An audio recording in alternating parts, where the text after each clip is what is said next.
Our world, warm, comfortable, familiar. But when we look up, we wonder, do we occupy a special place in the cosmos? Or are we merely a celestial footnote? Is the universe welcoming or hostile? We could stand here forever, wondering. Or we could leave home on the ultimate adventure.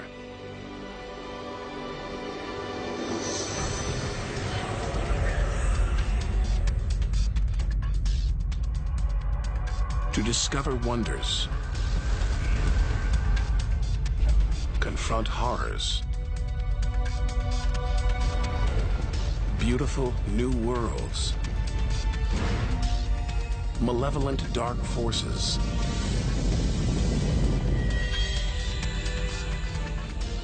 the beginning of time, the moment of creation. Would we have the courage to see it through? Or would we run for home? There's only one way to find out.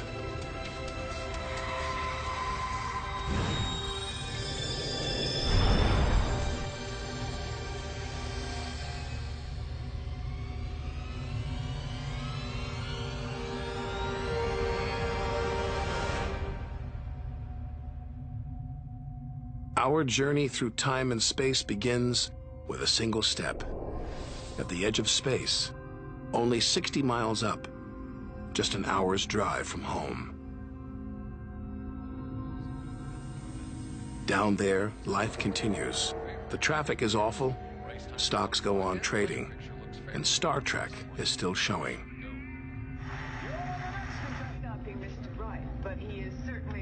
The Blue Jays will be without starter Jim Clancy for a couple of weeks. This morning.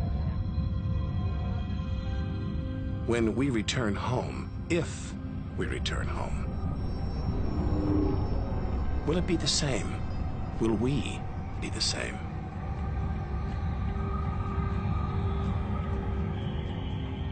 We have to leave all this behind, to dip our toes into the vast dark ocean, on to the moon.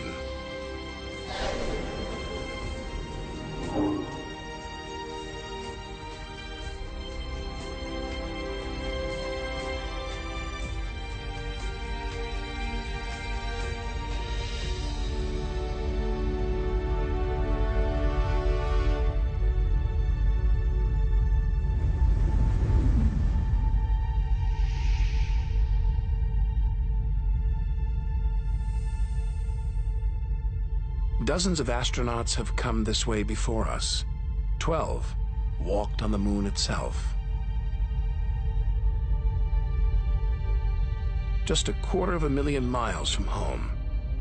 3 days by spacecraft.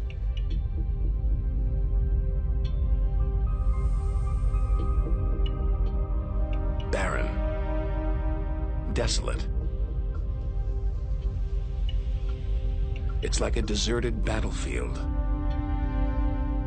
but oddly familiar. So close, we've barely left home.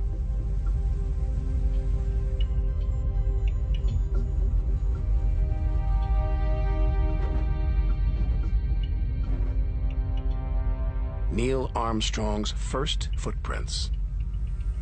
Looks like they were made yesterday. There's no air to change them. They could survive for millions of years.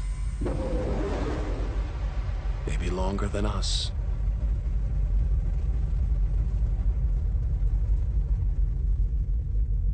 Our time is limited. We need to take our own giant leap. 1 million miles, 5 million, 20 million miles. We're far beyond where any human has ever ventured. Out of the darkness, a friendly face. The goddess of love. Venus.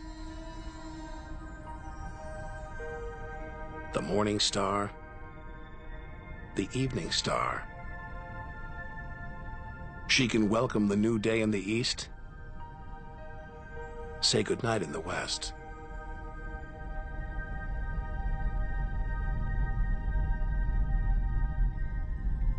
A sister to our planet, she's about the same size and gravity as Earth. We should be safe here. But the Venus Express space probe is setting off alarms. It's telling us these dazzling clouds, they're made of deadly sulfuric acid. The atmosphere is choking with carbon dioxide.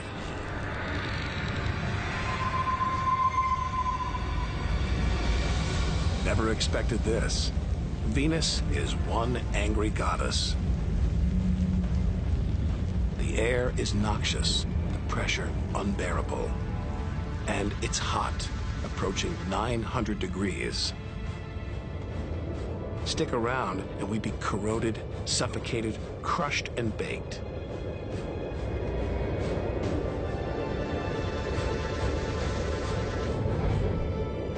Nothing can survive here.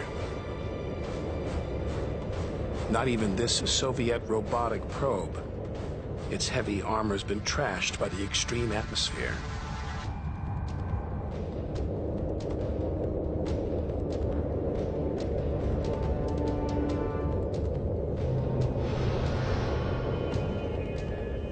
So lovely from Earth. Up close, this goddess is hideous.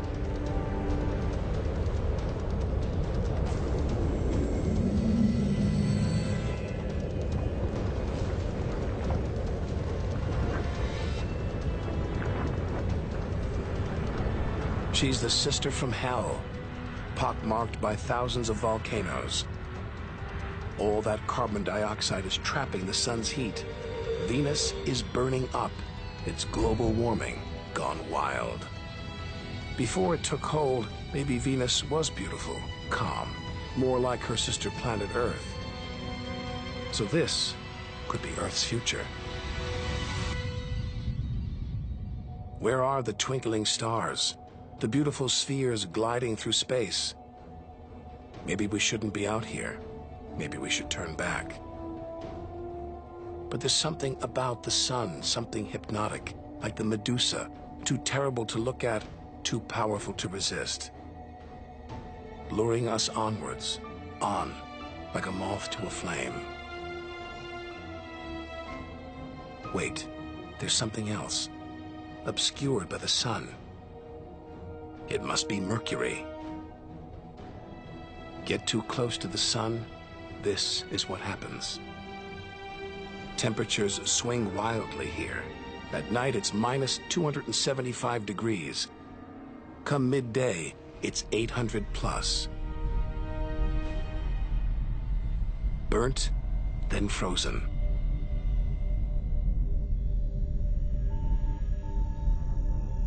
The Messenger space probe is telling us something strange. For its size, Mercury has a powerful gravitational pull. It's a huge ball of iron, covered with a thin veneer of rock, the core of what was once a much larger planet. So where's the rest of it? Maybe a stray planet slammed into Mercury, blasting away its outer layers in a deadly game of cosmic pinball. Whole worlds, on the loose, careening wildly across the cosmos, destroying anything in their path. And we're in the middle of it. Vulnerable, exposed, small. Everything is telling us to turn back. But who could defy this? The sun, in all its mesmerizing splendor. Our light, our lives. Everything we do is controlled by the sun, depends on it. It's the Greek god Helios driving his chariot across the sky. The Egyptian god Ra, reborn every day. The summer solstice sun rising at Stonehenge. For millions of years, this was as close as it got to staring into the face of God.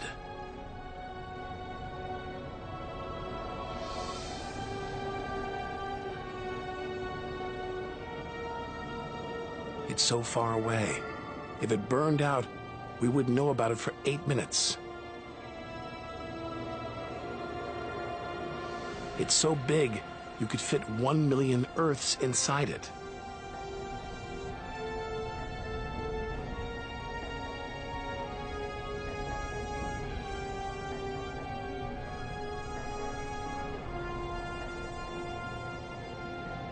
But who needs numbers?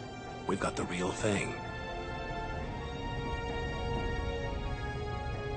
We see it every day, a familiar face in our sky.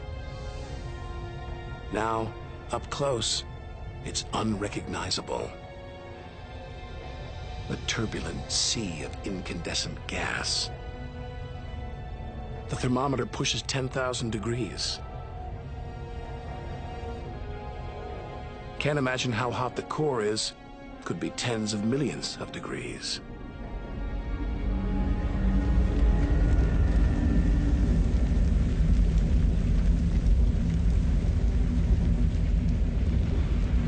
Hot enough to transform millions of tons of matter into energy every second. More than all the energy ever made by mankind. Dwarfing the power of all the nuclear weapons on Earth. Back home, we use this energy for light and heat. But up close, there's nothing comforting about the sun. Its electrical and magnetic forces erupt in giant molten gas loops. Some are larger than a dozen Earths, more powerful than 10 million volcanoes.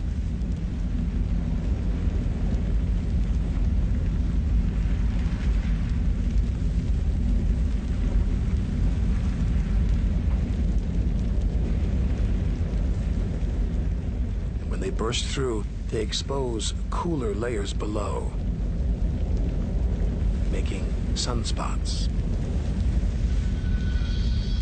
A fraction cooler than their surroundings, sunspots look black, but they're hotter than anything on Earth.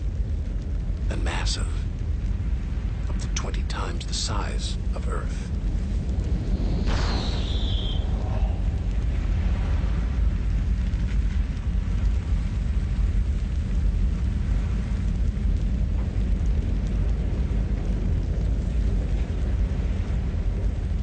One day, all this will stop.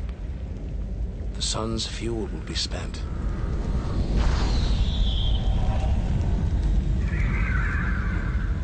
And when it dies, the Earth will follow.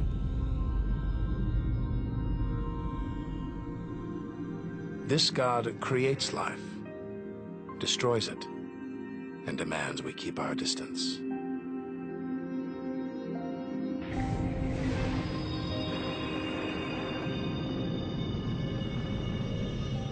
This comet strayed too close. The sun's heat is boiling it away, creating a tail that stretches for millions of miles.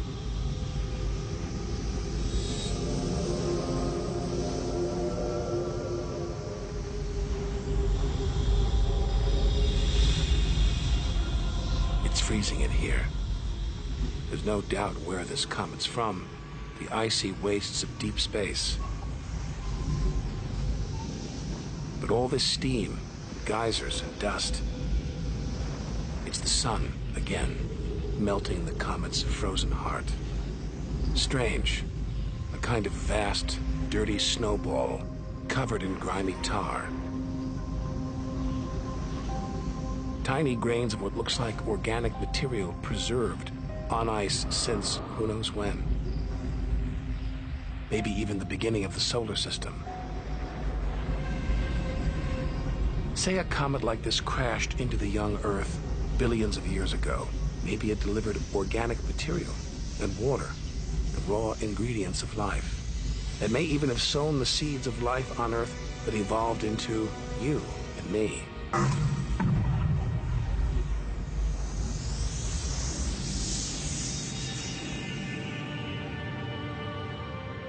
But say it crashed into the Earth now. Think of the dinosaurs, wiped out by a comet or asteroid strike. It's only a question of time. Eventually, one day, we'll go the way of the dinosaurs.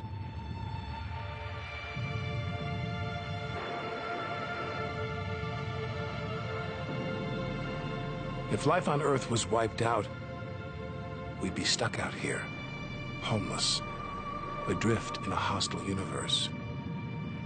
We need to find another home.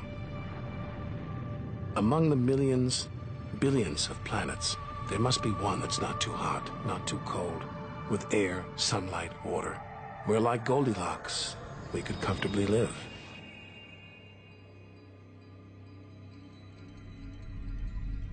The red planet. Unmistakably, Mars. For centuries, we've looked to Mars for company, for signs of life.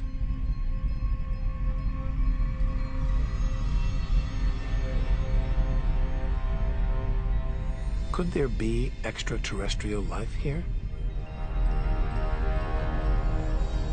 Are we ready to rewrite the history books, to tear up the science books, to turn our world upside down? What happens next could change everything.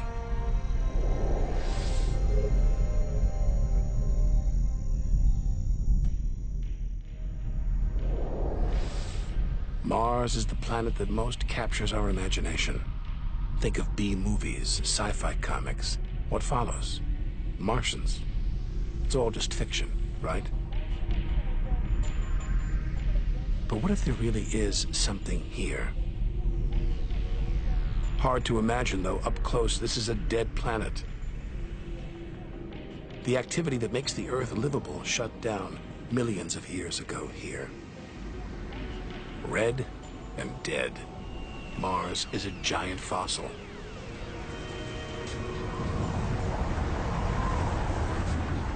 Wait. Something is alive. A dust devil. A big one. Bigger than the biggest twisters back home.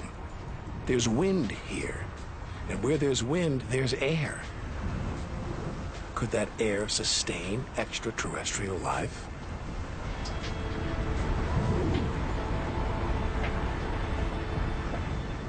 It's too thin for us to breathe. And there's no ozone layer. Nothing to protect us against the sun's ultraviolet rays. There is water, but frigid temperatures keep it in a constant deep freeze. It's hard to believe anything could live here. Back on Earth, there are creatures that survive in extreme cold, heat, even in the deepest ocean trenches. It's as though life is a virus. It adapts, spreads. Maybe that's what we're doing right now, carrying the virus of life across the universe. Even in the most extreme conditions, life usually finds a way. But on a dead planet, with no way to replenish its soil, no heat to melt its frozen water,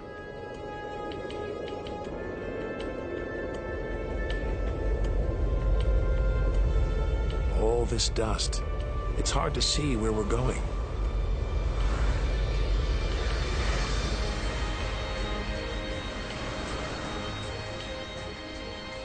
Olympus Mons, named after the home of the Greek gods, a vast ancient volcano, 3 times higher than Everest. There's no sign of activity. Since its discovery in the 1970s, it's been declared extinct. Hang on.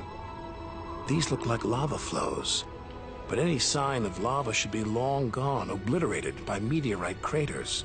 Unless this monster isn't dead, just sleeping. There could be magma flowing beneath the crust right now, building up, waiting to be unleashed. Volcanic activity could be melting frozen water in the soil, pumping gases into the atmosphere, recycling minerals and nutrients, creating all the conditions needed for life. This makes the Grand Canyon look like a crack in the sidewalk. Endless desolation, so vast it would stretch all the way across North America. But here, signs of activity, erosion, and what looks like dried up riverbeds. Maybe volcanic activity melted ice in the soil, sending water gushing through this canyon. Underground volcanoes could still be melting ice, creating water. And where there's water, there could be life.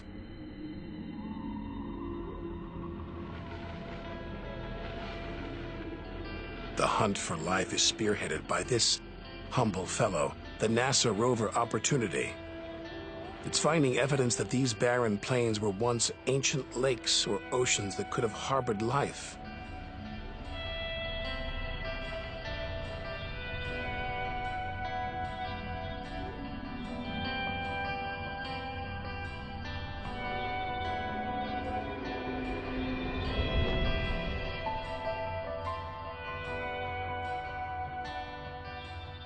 Look at those gullies. Probes orbiting Mars keep spotting new ones. More proof that Mars is alive and kicking. That water is flowing beneath its surface right now.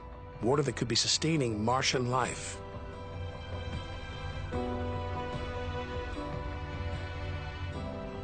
Now all we have to do is find it.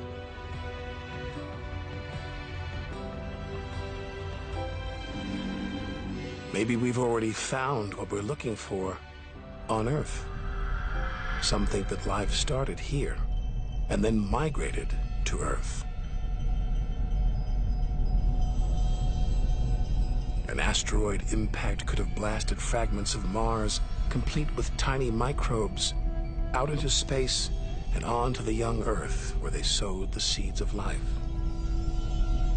No wonder we find Mars fascinating. This could be our ancestral home. It could be we are all Martians. The Mars we thought we knew is gone, replaced by this new active changing planet. And if we don't know Mars, our next door neighbor, how can we imagine what surprises lie ahead?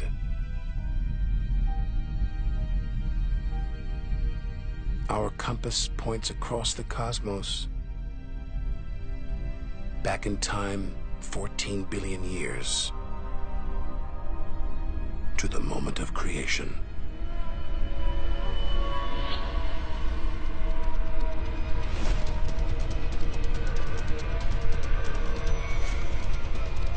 This is getting scary. It's like being inside a giant video game.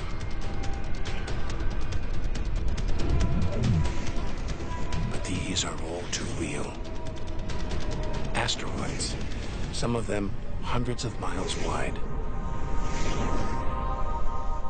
This one must be about 20 miles long. And there, perched on it, a space probe. Can't have been easy parking on an asteroid traveling at 50,000 miles an hour. It's a lot of effort just to investigate some rubble. Rubble that regularly collides, breaks up, and rains down on Earth as meteorites. Our ancestors saw shooting stars as magical omens, and they were right. Rubble like this came together to make the planets, including our own. Pretty magical. By dating the meteorites found on Earth, we can tell the planets were born 4.6 billion years ago. These are the birth certificates of our solar system. For some reason, these rocks didn't form into a planet. Something must have stopped them. Something powerful.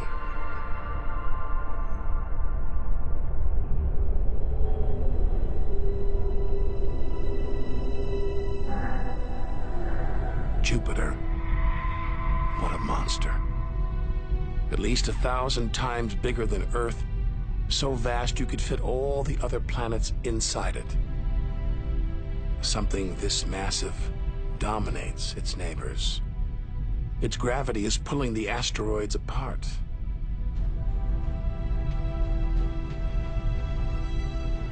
And it's breathtaking.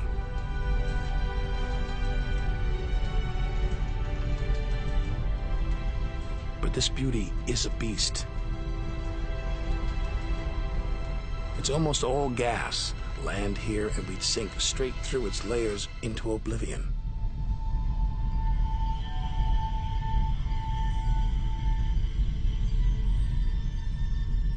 And Jupiter's good looks, the product of ferocious violence. It's spinning at an incredible rate, whipping up winds to hundreds of miles an hour, contorting the clouds into stripes, eddies, whirlpools. And this, the legendary Great Red Spot. The biggest, most violent storm in the solar system. At least 3 times the size of Earth, it's been raging for over 300 years. All these churning clouds must have sparked an electrical storm. Just one bolt is 10,000 times more intense than any at home.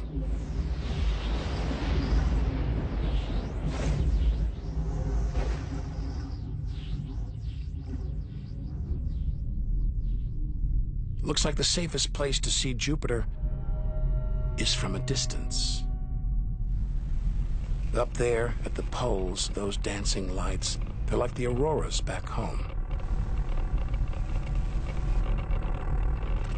But the Geiger counter is going wild. Even these are deadly, generated by lethal radiation.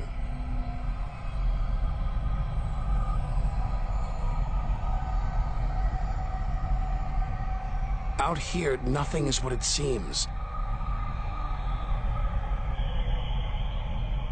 The universe is full of terrors, traps,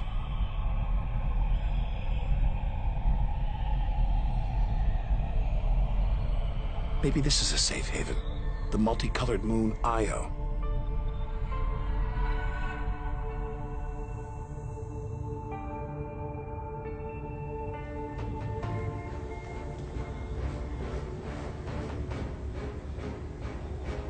Wrong. Very wrong. Those brilliant colors are molten rock, volcanoes, spewing lava.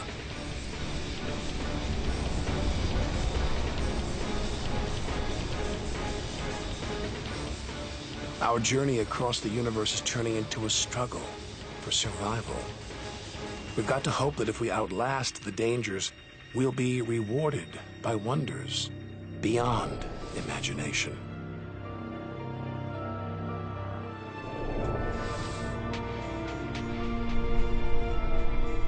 400 million miles from Earth. Flying a commercial airliner here would take nearly a century. What a weird-looking place. And yet, strangely familiar. A bit like the Arctic, with all that ice, all those ridges and cracks.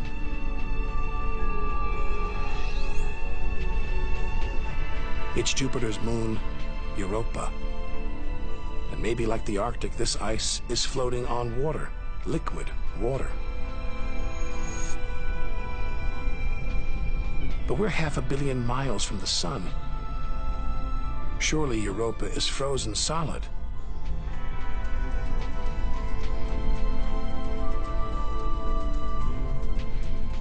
Unless Jupiter's gravity is creating friction deep inside, heating the ice into water, allowing life to develop in the waters beneath its frozen crust.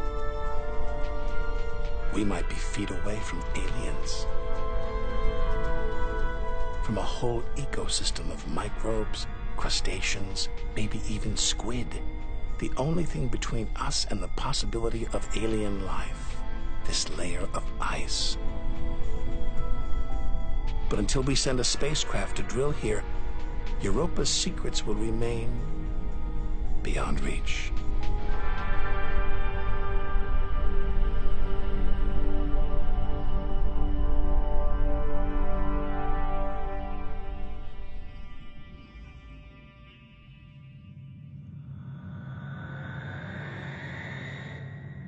It's captivated our imaginations, haunted our dreams. And here it is, spinning before our eyes. Saturn, named for the Roman god who reigned over a golden age of peace and harmony.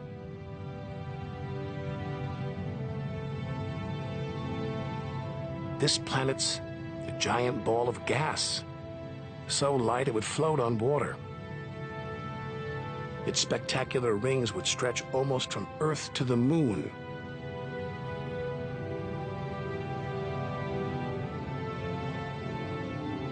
There's the Cassini orbiter. It's picking up ghostly radio emissions, probably generated by auroras around Saturn's poles. This is the real music of the spheres. Cassini's telling us where these rings came from. They're the remnants of a moon shattered by Saturn's gravitational pull. Incomparable beauty from total destruction.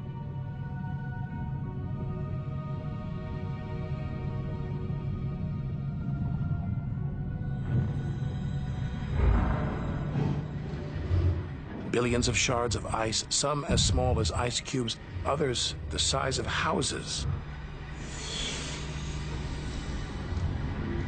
They collide, break apart, reassemble. It's like a snapshot of our early solar system.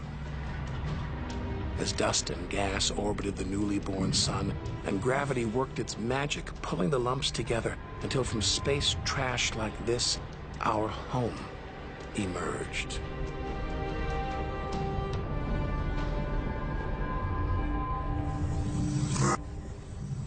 We could stay here forever.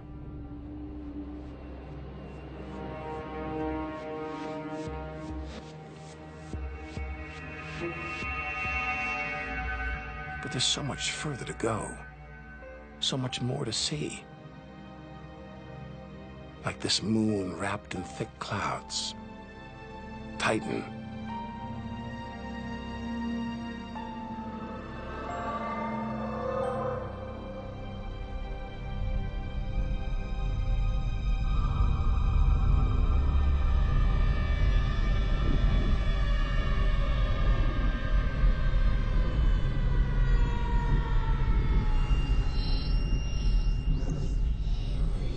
There's an atmosphere down here.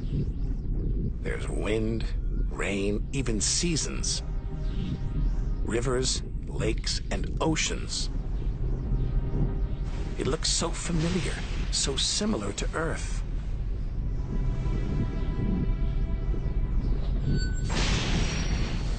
But that's not water. It's liquid natural gas. Hundreds of times more natural gas than all the Earth's oil and gas reserves. Maybe one day we'll use this energy to fuel a colony. Assuming there isn't life here already.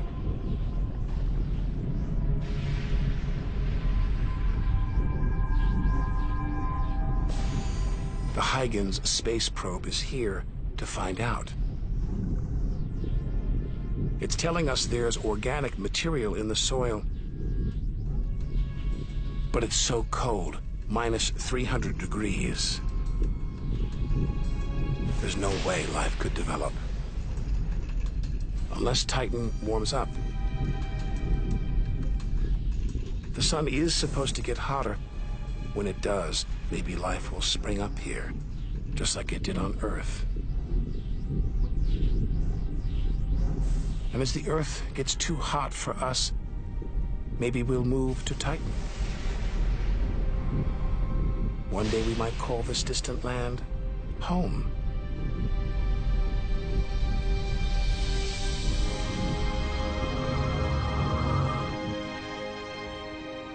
Home. We're at least 700 million miles away now. After this, we lose visual contact with Earth. We're standing on a cliff, looking out over a great chasm that stretches to the beginning of time. Do we have the courage to jump? We're in the solar system's outer reaches. Unseen from Earth, unknown for most of history. It's like diving into the depths of the ocean.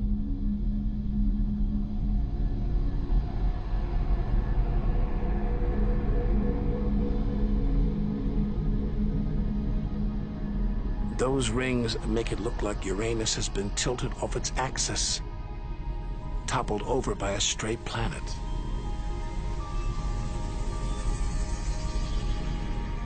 It's eerie out here. Already beginning to feel small, lonely. Maybe this is how we'll feel at the edge of the universe.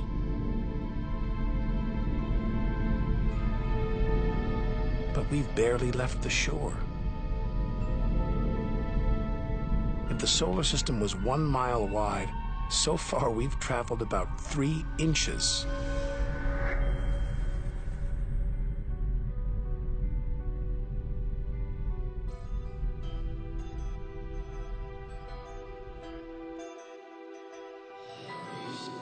Out of the deep, another strange beast, the god of the sea, Neptune.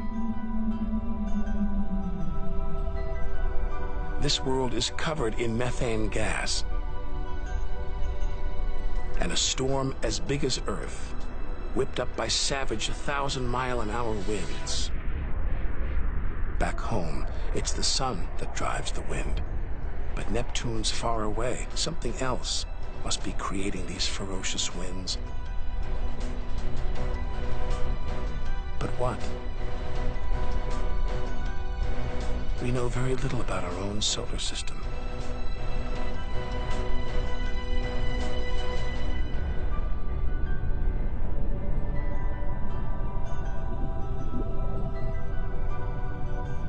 After all those balls of gas, a solid moon. Triton.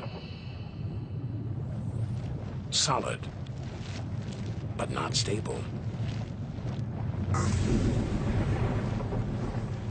Just look at those geysers, cosmic smokestacks, pumping out strange soot. And this moon is revolving around Neptune in the opposite direction of the planet's spin. A cosmic battle of wills that this angry moon is destined to lose. Neptune's massive gravity is pulling on Triton, slowing it down, reeling it in. One day, it will be ripped apart by Neptune. And that's it. No more moons, no more planets in our solar system. It's getting colder.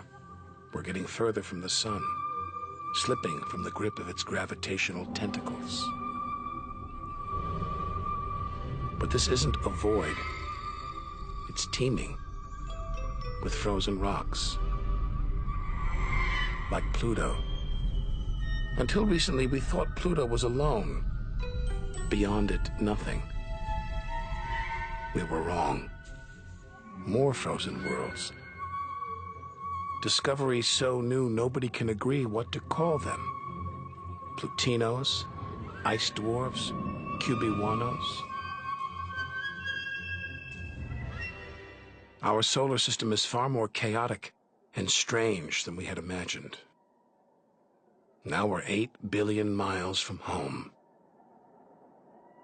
The most distant thing ever seen that orbits the sun. Another small, icy world, Sedna, discovered in 2003. Its orbit takes 10,000 years to complete.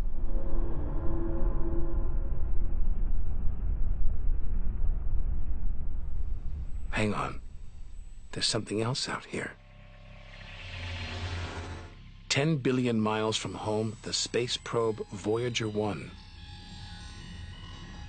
This bundle of aluminum and antennae give us close-up views of the giant planets and discovered many of their strange moons. It's traveling 20 times faster than a bullet, sending messages home.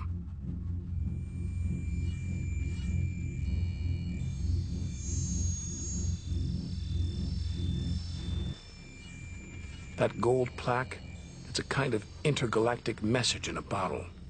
A greeting recorded in different languages. Hello from the children of planet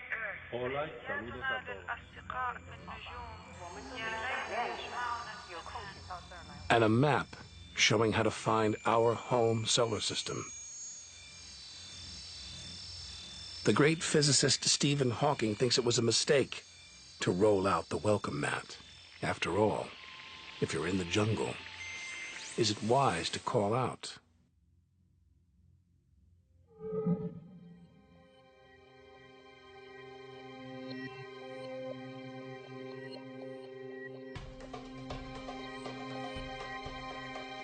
These comets look like the ones we saw earlier. There's a theory that the raw materials for life began out here on a rock like this until something dislodged it, sending it hurtling towards the Earth. And seeing all this ice, maybe comets carried water to Earth too. The water in the oceans, in your body. All from this distant celestial ice machine.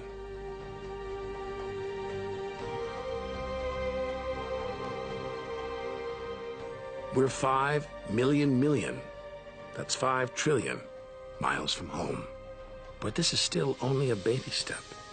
Ahead, trillions of miles, billions of stars.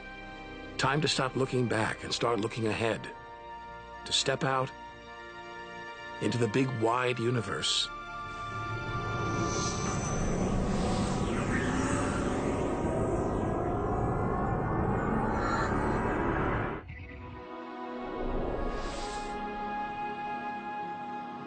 Interstellar space.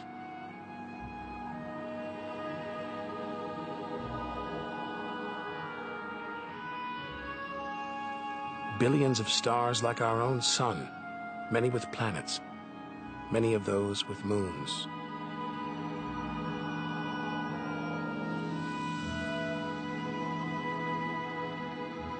It's hard to know which way to go. There are infinite possibilities. We're going to need a serious burst of acceleration.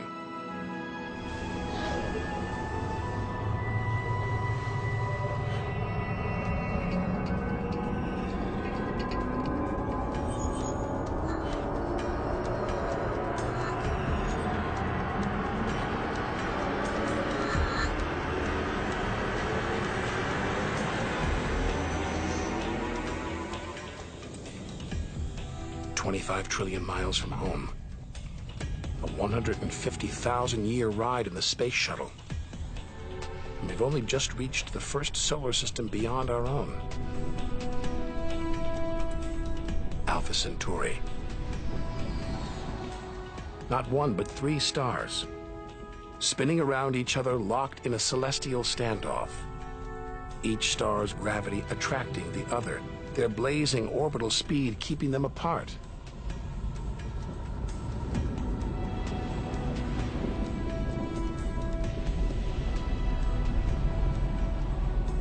Get between them and we'd be vaporized. Trillions of miles from home. So far that miles are becoming meaningless. Out here we measure in light years.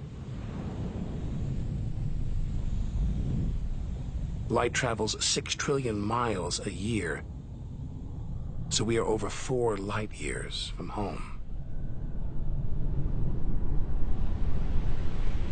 Distances so vast, they're mind-boggling.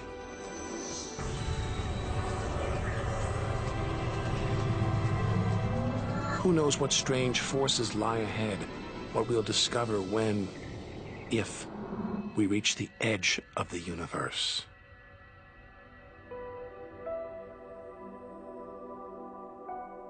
"10 light years from Earth, the star Epsilon Eridani. Spectacular rings of dust and ice, and somewhere in there planets forming out of the debris, being born before our eyes.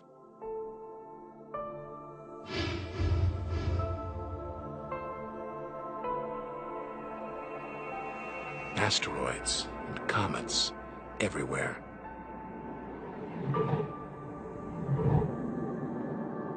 We could almost be looking at our own solar system billions of years ago, with comets delivering the building blocks of life to these young planets.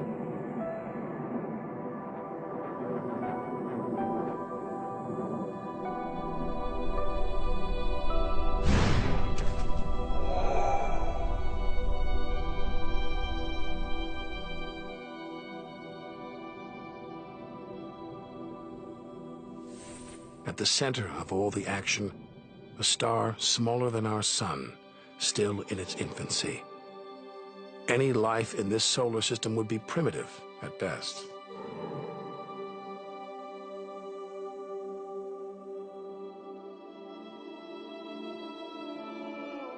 There must be more mature solar systems out here. But finding them is like looking for a needle in a cosmic haystack.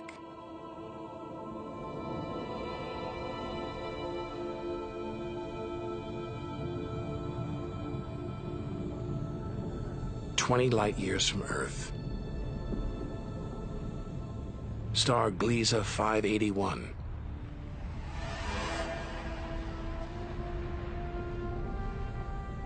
It's about the same age as our sun.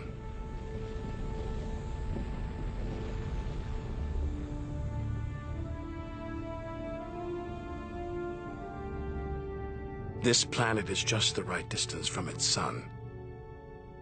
Any closer and water would boil away, any further, and it would freeze.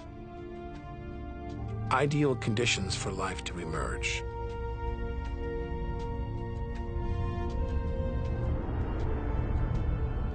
And if a comet has struck, delivering water and organic materials, then life, complex beings like us, even civilizations like our own, could be down there, right now.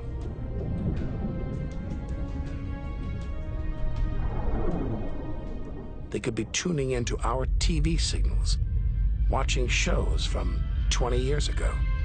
And here's your host, Joe Jackman. But until we devise a way of communicating over these vast distances, all we can do is speculate. Us and them, living parallel lives, unaware of each other's existence.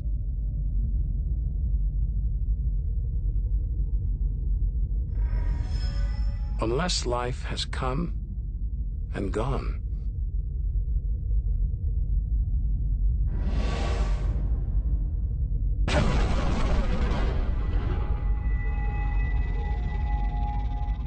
That's the problem with comets. They're creators and destroyers, as the dinosaurs found out the hard way. This is the needle in the cosmic haystack, the closest we've come to a habitable solar system like our own, but it's a chance encounter. There could be hundreds, millions more solar systems like this out there, or none at all.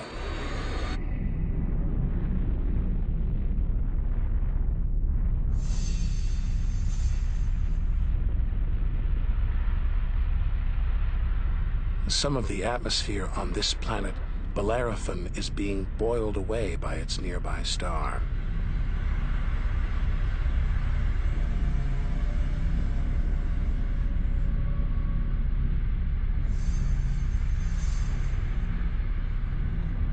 From Earth, we can't see planets this far out.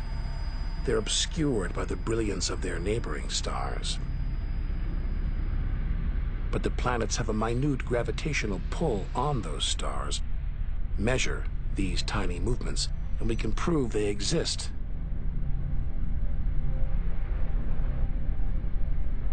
That's how we tracked down Bellerophon in the 1990s, and hundreds of other distant planets.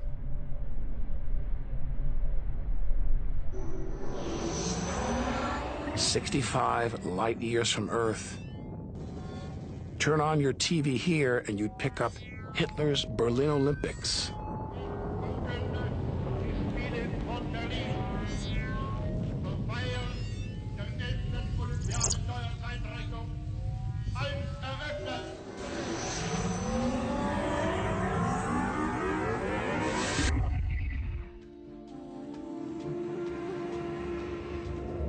The twin stars of Algol, known to the ancients as the Demon Star.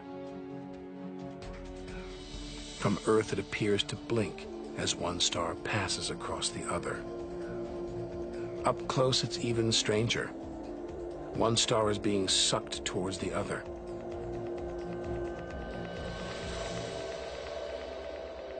Almost 100 light years from home, faint whispers from one of the first ever radio broadcasts. We appreciate it if anyone hearing this broadcast would communicate with us.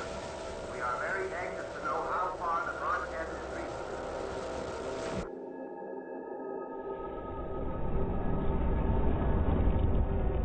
From here on out, it's as if the Earth never existed.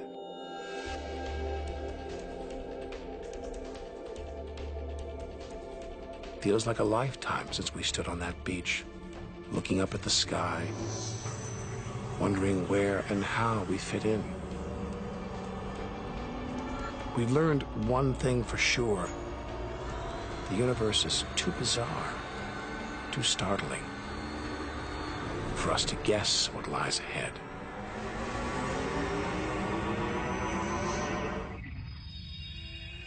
Deep inside our galaxy, the Milky Way. Pinpricks of light that have inspired 1,001 tales. The Seven Sisters, the daughters of the ancient Greek god Atlas, transformed into stars to comfort their father as he held the heavens on his shoulders.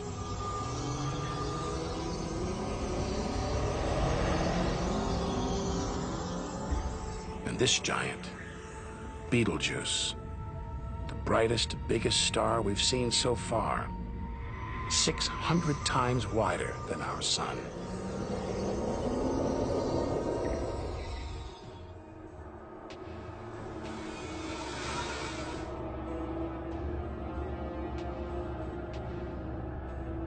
But this, it's not a star,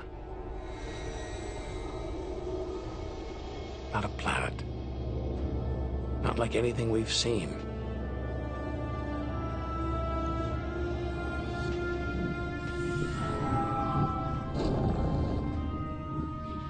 A ghostly specter more than 1,300 light years from Earth. Orion's dark cloud. Dust and gas shrouding us.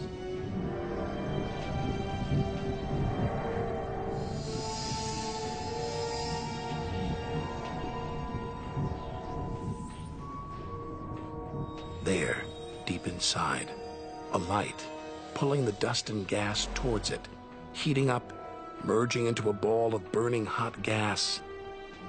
Like a star, like our sun, in miniature. Inside, it's millions of degrees.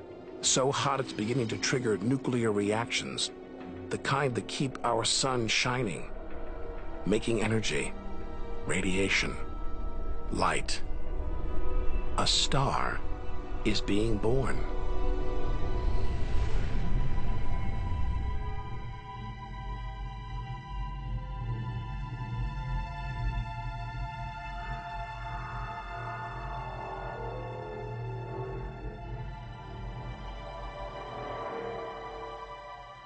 Orion's dark cloud is a vast star factory.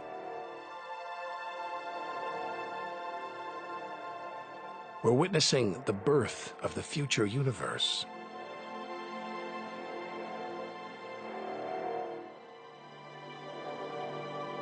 We've come to expect destruction, but this is one of the universe's greatest acts of creation: star birth.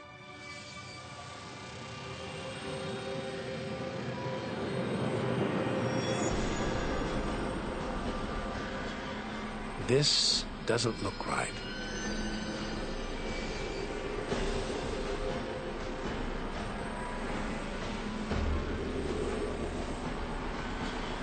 Jets of gas exploding out with tremendous force, blasting dust and gas out for millions of miles.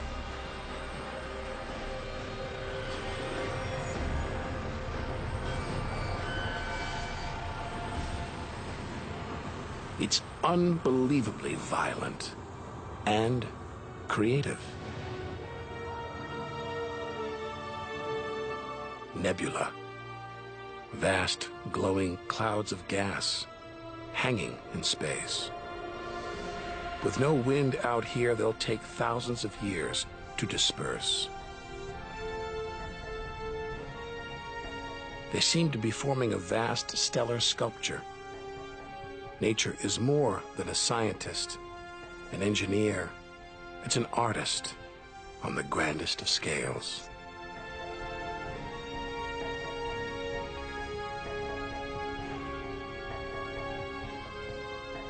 And this is a masterpiece.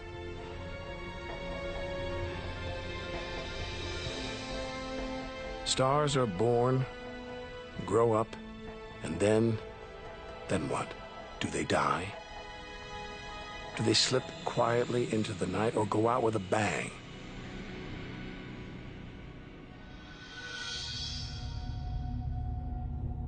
Somewhere between here and the edge of the universe lies the answer.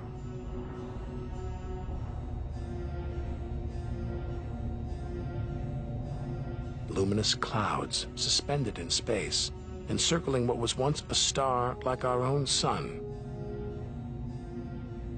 All that's left of it are these brightly colored gases, elements formed by nuclear reactions deep inside, released into space on its death. Green and violet, hydrogen and helium, the raw materials of the universe. Red and blue, nitrogen and oxygen, the building blocks of life on Earth. For us to live, stars like this had to die. Every atom in our body was produced by nuclear fusion. In stars that died long before the Earth was even born. We are all the stuff of stars. Our family tree begins here.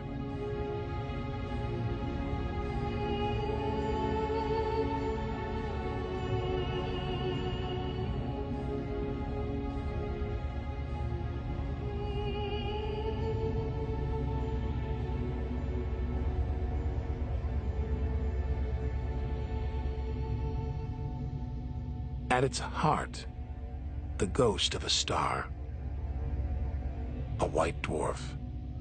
White, hot, small, but unbelievably dense. In the star's dying moments, its atoms fused and squeezed together, making it so dense that just a teaspoon of this white dwarf would weigh 1 ton.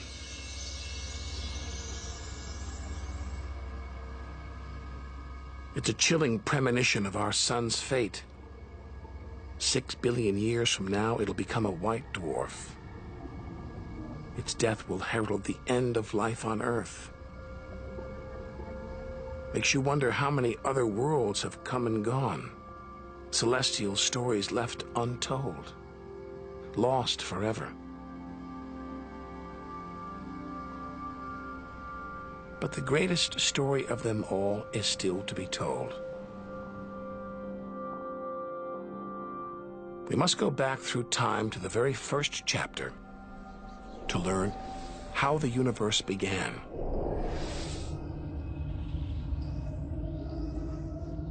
the scattered remains of a dead star, the Crab Nebula. 6,000 light years from home, deep inside a stellar graveyard. We've learned so much, seen things we'd never have believed possible. Now sights like this, wonders once beyond imagination, we take in our stride. We're ready to face whatever lies ahead, determined to reach the edge of the universe. This is the calm after the storm. After a massive explosion, a supernova that turned a star into dust and gas.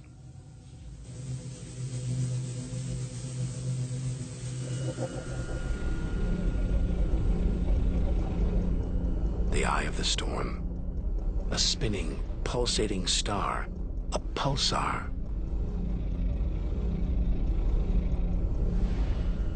Gravity has squeezed the giant star's core down to this. It's just 12 miles across, unimaginably dense. One pinhead of this would weigh hundreds, maybe millions of tons. And as it shrank, like a figure skater spinning on the spot, arms outstretched, then pulling them in, it began to spin faster. 2 beams of light, energy, radiation, spinning 30 times a second, powering the huge cloud of dust and gas. There's so much radiation here, more even than on the sun.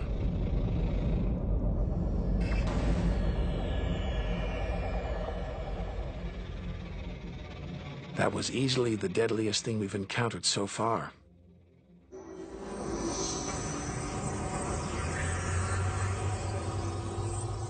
Once it would have terrified us. But now we realize that without the dangers, there'd be no wonders. Without the nightmares, there'd be no dreams.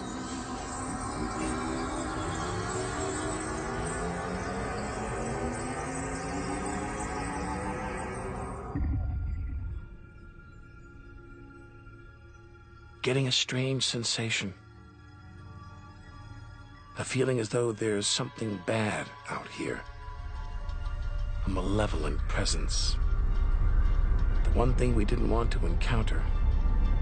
Impossibly black, blotting out the stars behind it.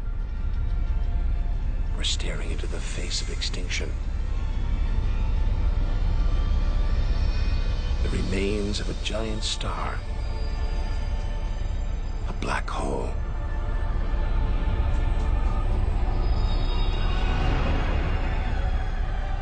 Far denser than a pulsar, and impossible to resist.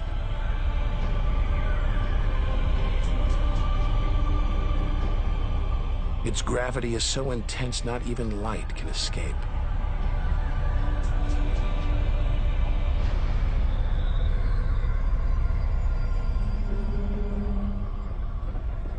This asteroid, it's a lump of solid rock, but it's actually stretching, being dragged towards the gaping hole. Inside, there's no matter as we know it. No time, no space. All the rules of physics collapse.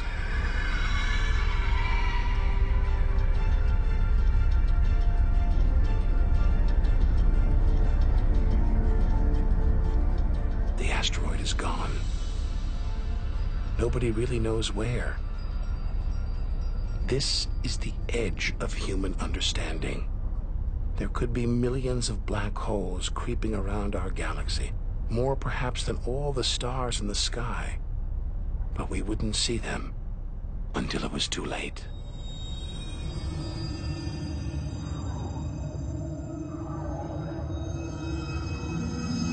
Like this star, spiraling, disappearing down an invisible sinkhole. Who's to say we don't live inside a vast black hole? That the whole universe isn't inside one right now, inside another universe.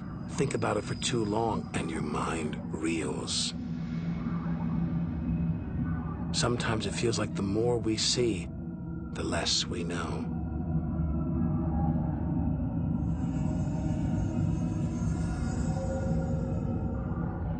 And we're still in our own galaxy, the Milky Way. The vastness of the universe beyond still lies ahead. The wonders, the dangers, the secrets, they're out there, waiting to be discovered.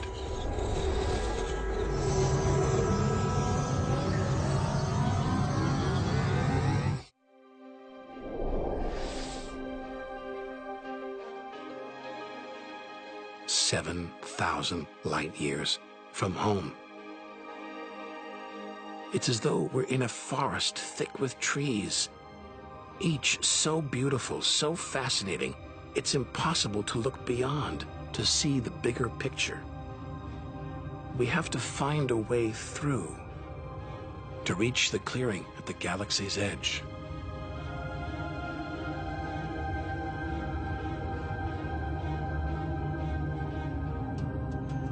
But faced with sights like this, it's hard to leave. A colossal, glowing cloud, topped by these great towers of dust, the pillars of creation, like a gateway into the unknown. A star factory packed with embryonic star systems, each larger than our solar system.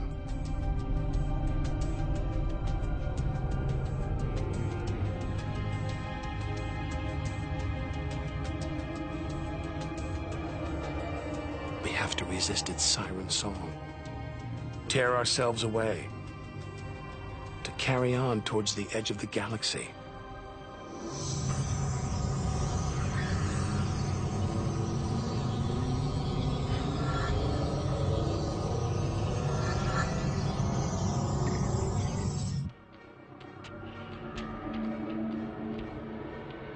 Dazzled by the Milky Way's beauty, we've been blinded to its terrors and strayed into a cosmic minefield. Like an explosion in slow motion. A massive star, millions of times brighter than our sun. It's going into meltdown.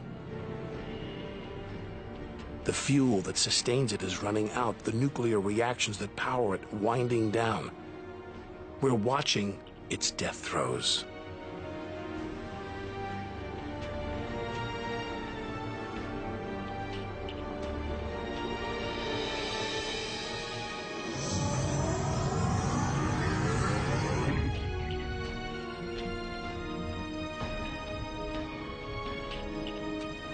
An even bigger, dangerously unstable star. But this one's about to explode. And when a star this big dies, it's 100 times more violent than a supernova. We've stumbled into the most violent star death of all, a hypernova.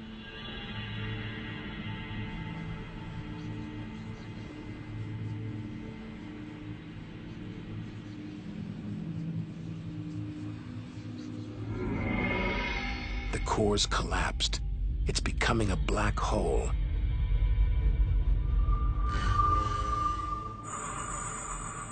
And that's the shock wave surging through the star, ripping its outer layers into space.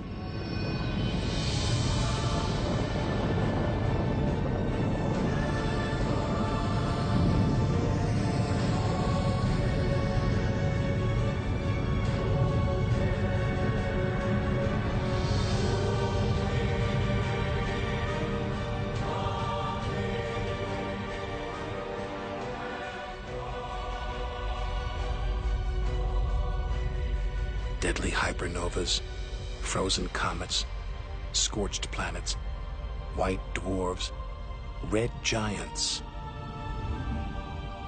Tiny drops in a vast pool of white light.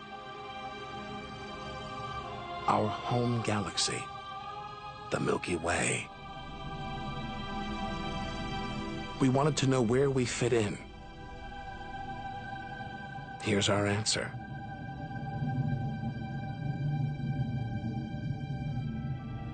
Civilizations past and present, everyone that's ever lived.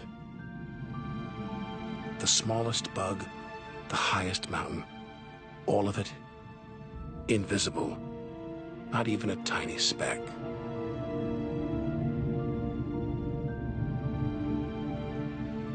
Our home is a minor planet orbiting an insignificant star. If it disappeared right now, who would even notice? And yet, so far we've found nowhere else we would rather live, nowhere we could live. It's only now, far from home, that we're beginning to truly appreciate it.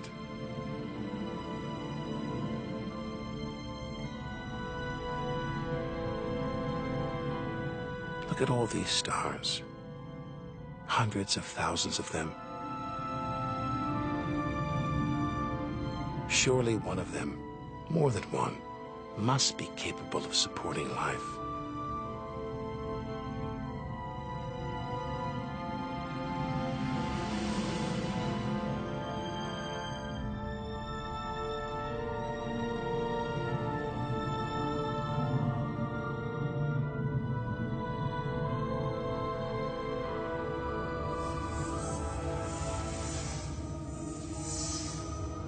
Maybe here in this swarm of stars, the Great Cluster.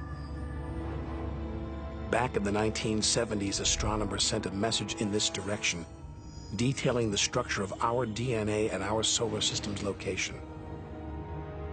But the message won't arrive here for another 25,000 years.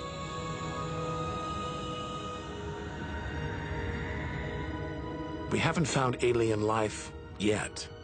But neither have we found any reason to believe it isn't out there, somewhere. There's an equation devised to estimate the number of other advanced civilizations. The result is startling. There could be millions of civilizations just in our own galaxy.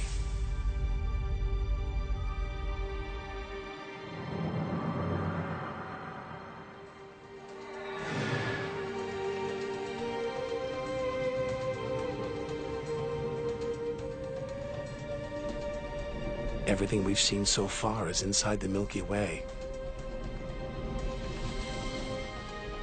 Now we're ready to leave our home galaxy, to enter intergalactic space. Here's our chance to solve the ultimate mystery and experience the moment of creation.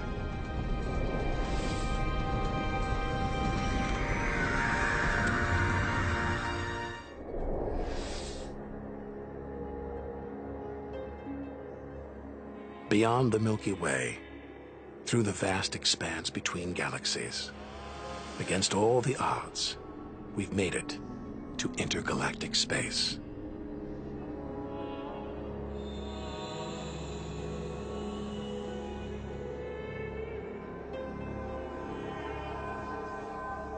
Out here, there's no horizon in sight.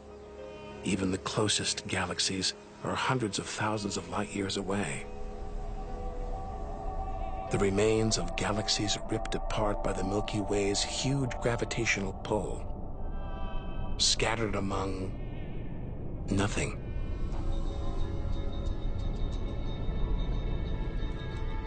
This is as close as the universe gets to a perfect vacuum.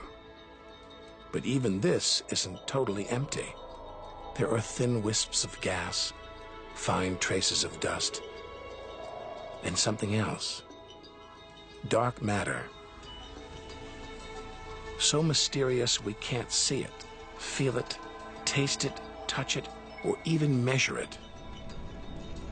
Yet so common, it could make up over 90% of all the matter in the universe. If dark matter does exist, it means there's no such thing as empty space. Even out here, We're surrounded by matter. We think it exists because of its apparent hold on galaxies, like this one, the large Magellanic Cloud.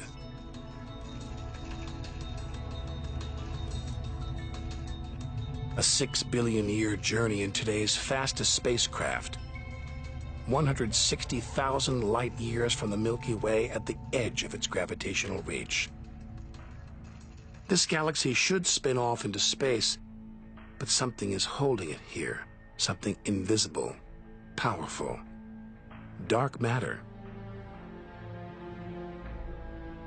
Stars, clusters of stars, nebulae. It's a vast astronomical treasure trove.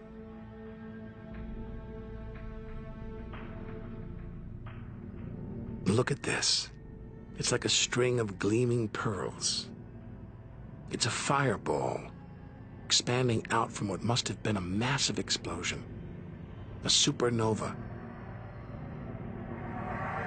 So bright that when light from the explosion reached Earth 20 years ago, it was visible to the naked eye.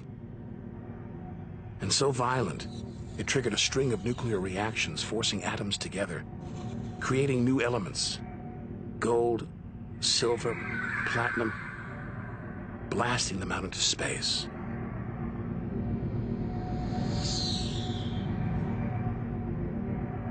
The gold in the ring on your finger was forged in a massive supernova like this, trillions of miles away, billions of years ago. Before we left home, the universe seemed separate, something out there, up in the sky. But now we know better. We are the universe, and it is within us.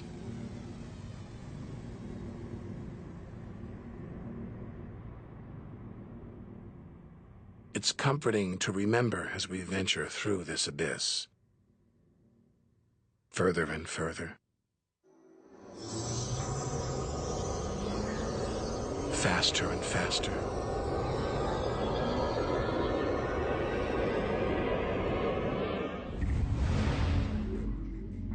The Andromeda Galaxy, 2.5 million light years away.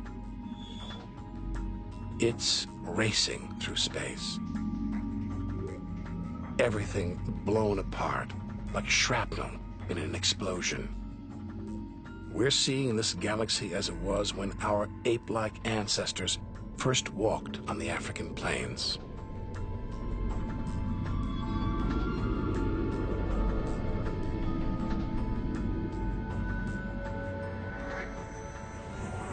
Further through space, and further back in time. Hold on. This doesn't look right. A whole galaxy exploding? The only thing large enough to cause an explosion on this scale is another galaxy. It looks like the end of the world. But this galaxy won't die. It'll be reborn. A new shape, perhaps even new stars, as dust and gas collide, creating friction, shock waves, triggering the birth of stars.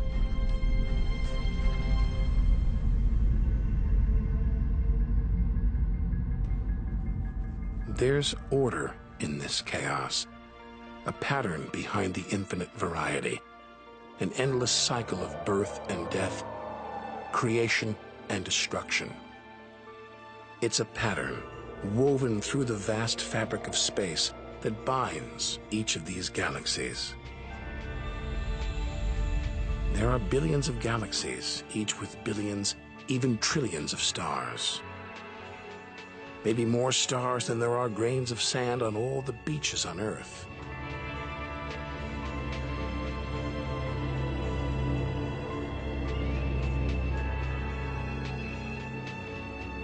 We're finally beginning to see the big picture. And it's grander than we ever imagined.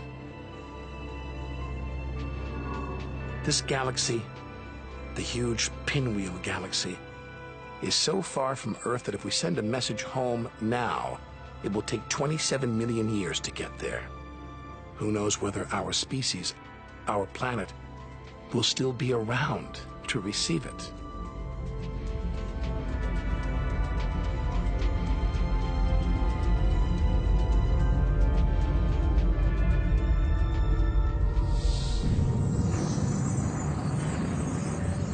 We travel on, back through time. Past the point where the dinosaurs were wiped out. Past the moment where the first creatures crawled onto land.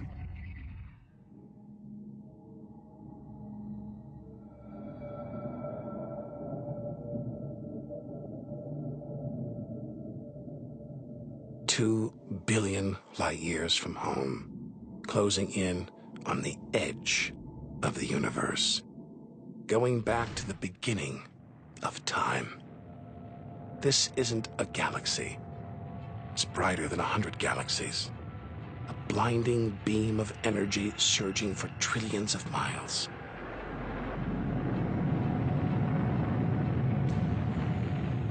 Something this big, this bright, must be incredibly powerful.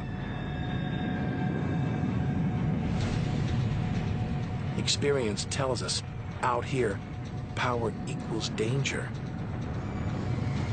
It looks like a quasar. The deadliest thing in the universe. Our journey could be over.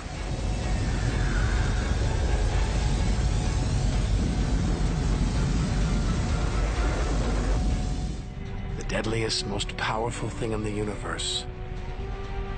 A quasar. A swirling cauldron of superheated gas.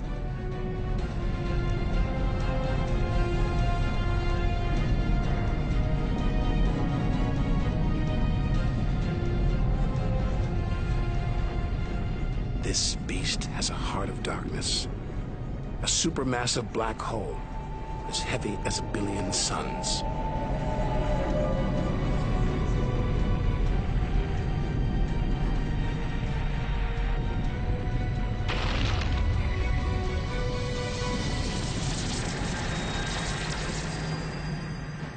It's ripping apart whole stars, devouring them, until they're nothing.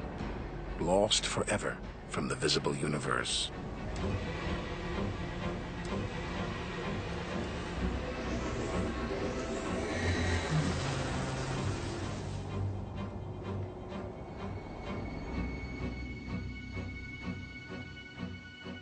We think, we hope, we pray we've seen the worst the universe can throw at us, but no one can know what lies ahead.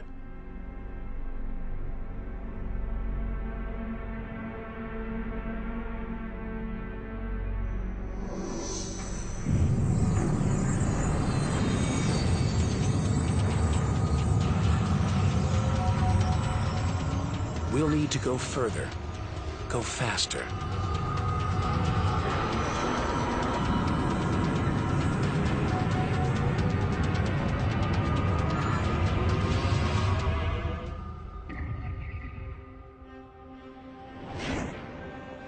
$8 billion light years from home, more galaxies. But these look different, ragged, small, close together. We're so far back in time, we're seeing these galaxies as they were before the Earth was born. They're still young, still growing. We're getting close to where and how it all began.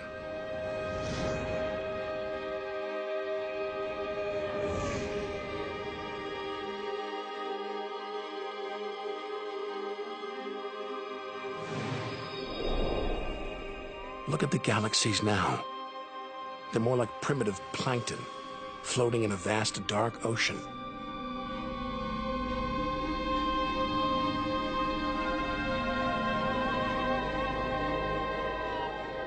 Clouds of dust and gas, dancing, twirling, merging to make embryonic galaxies.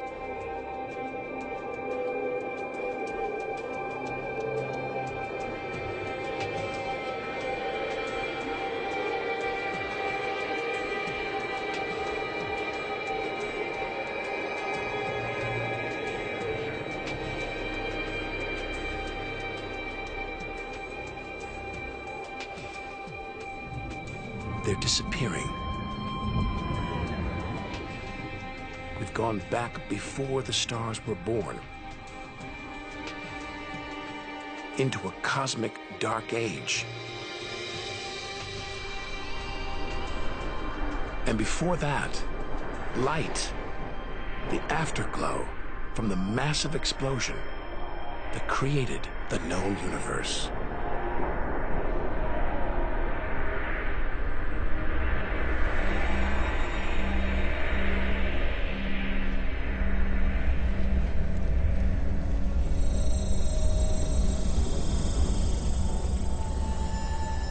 This is it.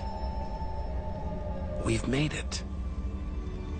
The edge of the universe. 80 billion trillion miles from home. 13.5 billion years ago.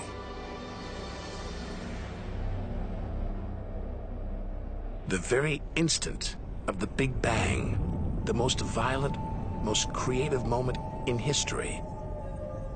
Everything that's ever happened follows from this moment.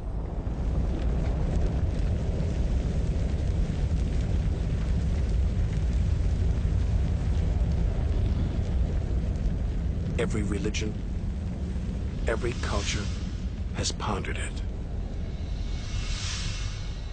But we still don't know what sparked this act of creation, or why.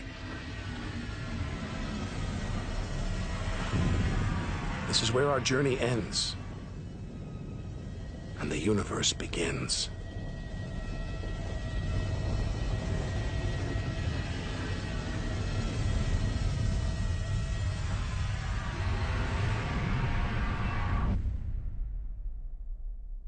An infinitely hot, small, dense point erupts.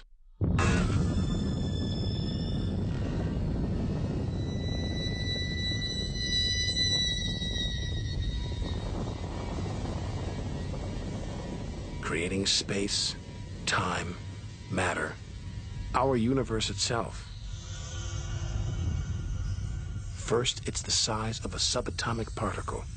The tiniest fraction of a second later, it's big enough to hold in the palm of your hand.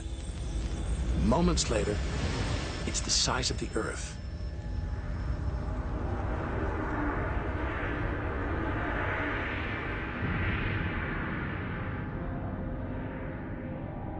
Today, the light from the Big Bang is still spreading out. You can hear it as a radio hiss. See it as television static.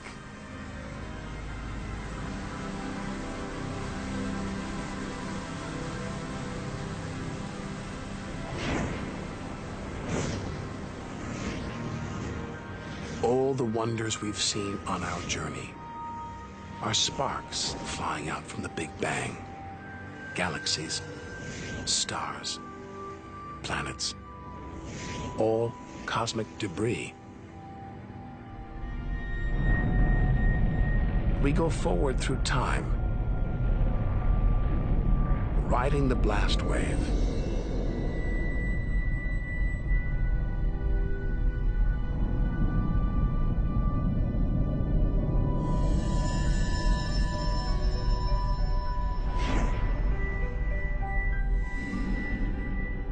Until we reach another cooling cinder swirling in the afterglow of the Big Bang.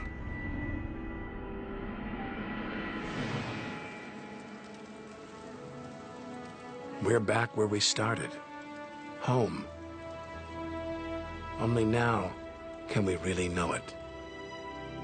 Smaller, more fragile than we ever imagined. Destined to die, swallowed by a dying sun. But we shouldn't despair.